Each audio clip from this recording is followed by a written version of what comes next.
Coalition commanders say the Allies now have little to worry about from Libya's air defense systems. But can they halt the ground attacks by Gadhafi's forces? Let's discuss with our CNN contributor, the retired U.S. Army General Wesley Clark, the former NATO Supreme Allied Commander. General Clark, thanks very much for joining us. I hope you had a chance to see my interview with the President's Deputy National Security Advisor. He said flatly, regime change is not the U.S. military objective right now, even though the President has repeatedly said over these past several weeks that Gadhafi must go. Do you understand that contradiction, if you will?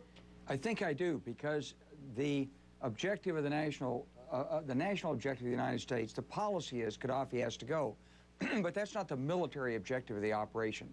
That military objective is defined by the authorizing resolution that came out of the United Nations. Now, normally, you would think that when military forces applied, you would accomplish a decisive political objective all by yourself. But that's not necessarily the case.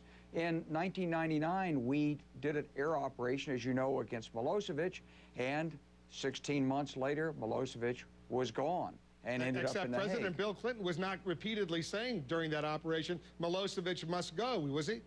No, he wasn't.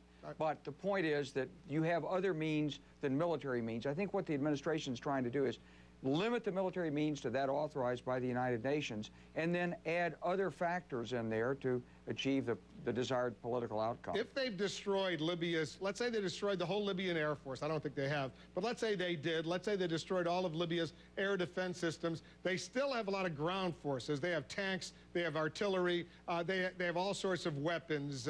They could still endanger civilians, the opposition, if you will. Does the no-fly zone, in effect, need to be broadened to include, in order to back up the UN Security Council resolution, a no-drive zone as well? Well, they have the authority to do that, actually, with any of these forces that are threatening. The question is, can it be done from the air, and can it be done from the altitudes with the number of aircraft overhead? And probably it's going to take some more aircraft overhead. It may take, at some point, unmanned aerial vehicles so you can stare at the ground and really pick it out. And it may take attack helicopters coming in, or some aircraft going lower so the pilots have a little bit better view of what's happening on the ground.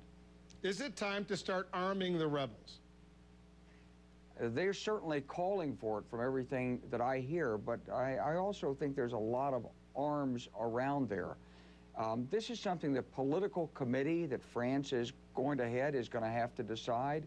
It's not within the UN Security Council resolution, and it'd be a whole lot better if we don't have to arm the rebels to achieve the political objective that the president has cited. When you say the political objective, you mean getting rid of Gadhafi?